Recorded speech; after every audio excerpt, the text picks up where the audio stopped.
إن الحمد لله رب العالمين نحمده ونستعينه ونستغفره ونؤمن به ونتوكل عليه ونعوذ بالله من شرور أنفسنا ومن سيئات أعمالنا من يهده الله فلا مضل له ومن يضلل الله فلا هادي له وأشهد أن لا إله إلا الله وحده لا شريك له وأشهد أن محمدا عبده ورسوله صلى الله عليه وسلم.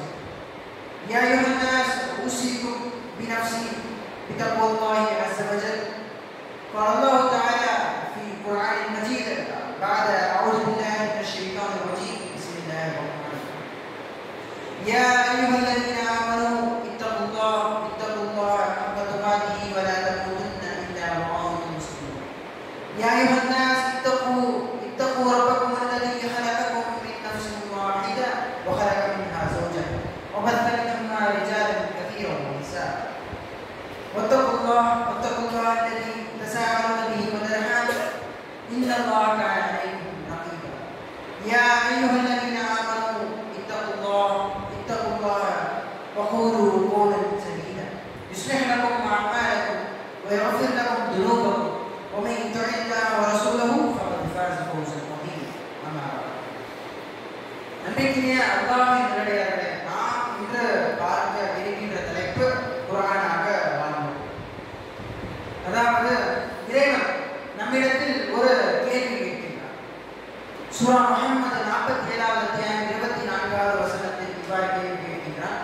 அஃபலா யததப்பரூனல் குர்ஆன அம் அலா குலூபிஹிம் அக்ஃபாலுஹா.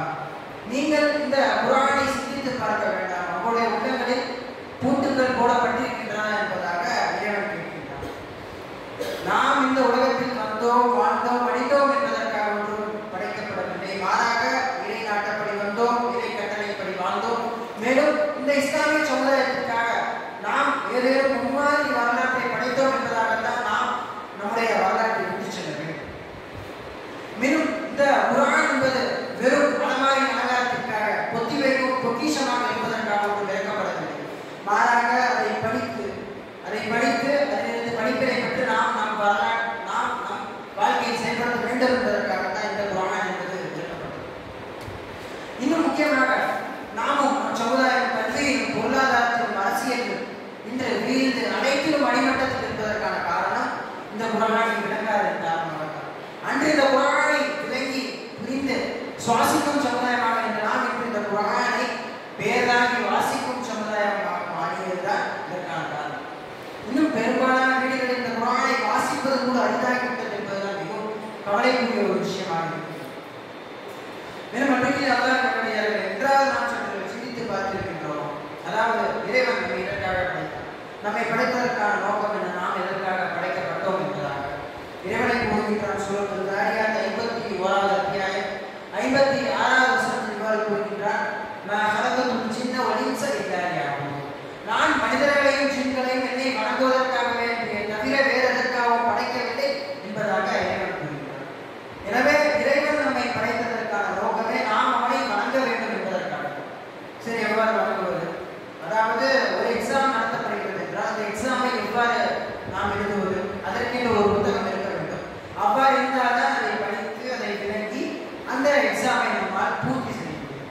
அதுபோலதான் இந்த குர்ஆன் நம்முடைய தொழிலாக இருக்கட்டும், மற்ற அனைத்து வழிபாடுகளும், இன்னும் நம்முடைய வாழ்க்கையின் அனைத்து வழிகாட்டுகளும் இந்த குர்ஆனில் தான் உள்ளது.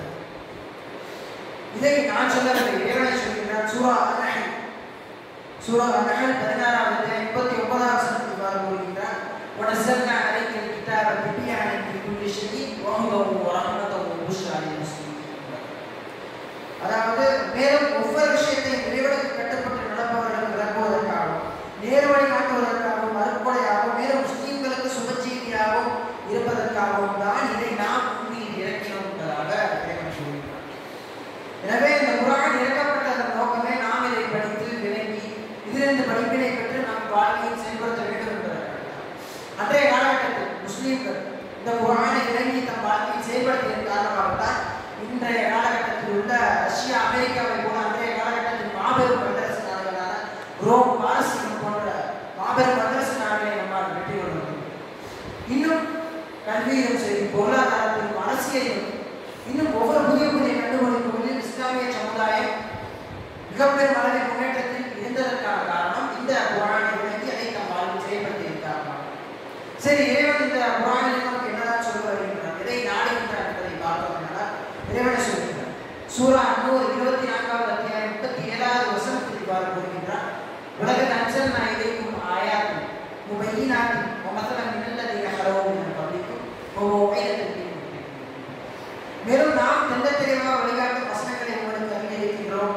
உங்களுக்கு முன் சென்ற சமூகங்களின் படிப்பினைமிக்க உதாரணங்களை நாம் உங்களுக்கு வைத்துள்ளோம். மேலும் இறையச்சம் கொள்ளக்கூடியவர்களுக்கு பயனளிக்கும் நல்லுரைகளையும் நாம் வழங்கியுள்ளோம் என்பதாக. அதாவது இந்த குர்ஆனிலிருந்து நாம் படிப்பினை பெற வேண்டும் என்பதற்காக முக்கியமான 3 விஷயங்களை நமக்காக கூறுகின்றோம். அது முதலாவதை நாம் பார்த்தோம். அதாவது தெள்ளத் தெளிவாக நமக்கு வழிகாட்டுவதற்கான வசனங்களை இறைவன் இறக்கியுள்ளார். இரண்டாவதாக முன்சென்ற சமூகத்தார்களின் வரலாற்றிலிருந்து படிப்பினைகளை இறைவன் நமக்கு வழங்கினார். மூன்றாவதை நாம் பார்த்தோம். அதாவது நமக்கு இறையச்சத்தை ஏற்படுத்தக்கூடிய இன்னும் நமக்கு பயனளிக்கக்கூடிய பல உபதேசங்களை நமக்காக வழங்கியிருக்கிறார். இதில் முதலாவதை நாம் பார்த்தோம்.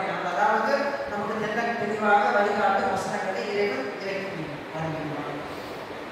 அதாவது இன்றைய காலத்தில் நாம் உதாரணமாக பார்த்தோம். கொலை, கொள்ளை, கற்பழிப்பு, விபச்சாரம் போன்ற சமூக சீர்கேடுகள் பரவி கிடக்கின்றன. அதை களைவதற்கான தீர்வுகளை இறைவன் இந்த குர்ஆனில் மிகவும் தெளிவாக கூறுகின்றார். இன்னும் நாம் பார்த்தோம்.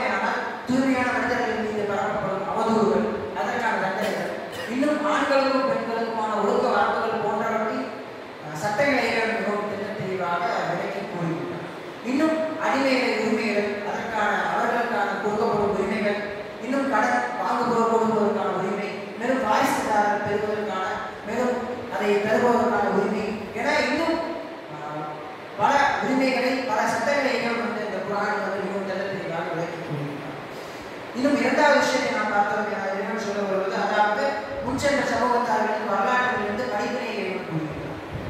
உதாரணமாக நாம் பார்த்தோம். நூஹ் அலைஹிஸ்ஸலாம், அதாவது அழைப்பு பணியில் 950 வருஷம் நூஹ் அலைஹிஸ்ஸலாம் அவர்கள் மேற்கொண்ட பொறுமையை நினைவு கூறுவதன் மூலம் நாம் எவ்வாறு அழைப்பு பணியில் இறை பாதையில் எவ்வாறு பொறுமையை மேற்கொள்வது என்ற படிப்பினை இந்த வரலாற்றின் மூலமாக இன்னும் இப்ராஹிம் அலைஹிஸ்ஸலாம் அவர்களின் குடும்பத்தார்களின் நினைவு கூறுவது பல படிப்பினைகளை கூறுகிறார். அதில் முக்கியமாக நாம் பார்த்தோம்.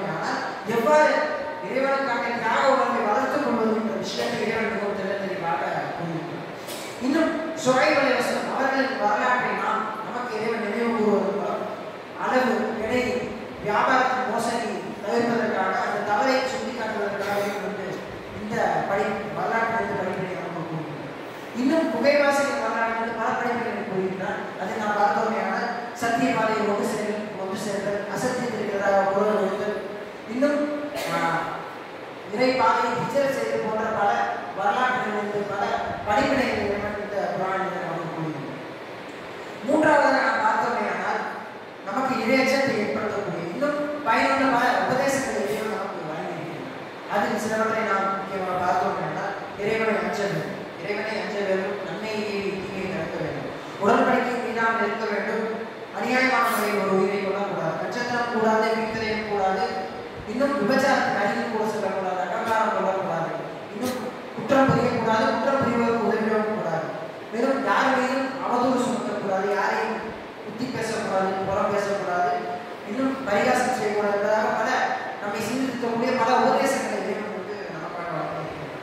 எப்படி இருக்க நம்பிக்கை அல்லாஹ்வை நல்லடியாக என்று நாம் இந்த குர்ஆனை படித்து அதை விளங்கி அதிலிருந்து நாம் படிப்பினை கொடுத்து நம் வாழ்க்கையில் செயல்படுத்துகின்றோமோ அன்றுதான் இந்த இஸ்லாமிய சமுதாயத்தை நம்மால் வெற்றி பாதையில் கொண்டு செல்ல முடியும்.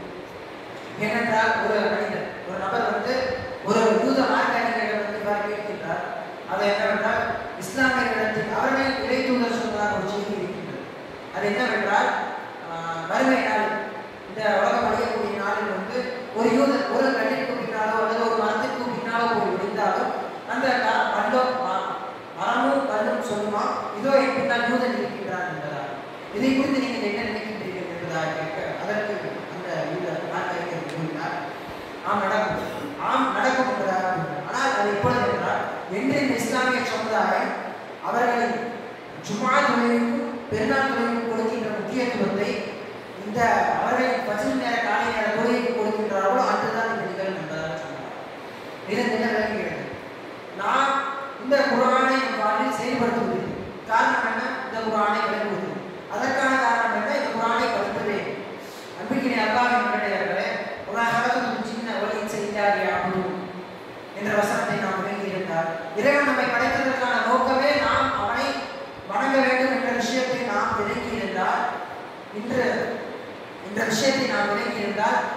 இன்று இந்த நிலைமை வந்திருக்கிறது.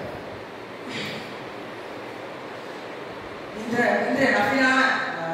நஃபிலான பெருநாள் தொழுகை கொடுக்கின்ற முக்கியத்துவத்தை நாம் ஃபர்லான ஃபஜ்ர் தொழுகைக்கு கொடுக்காமல் இருந்திருக்க மாட்டோம்.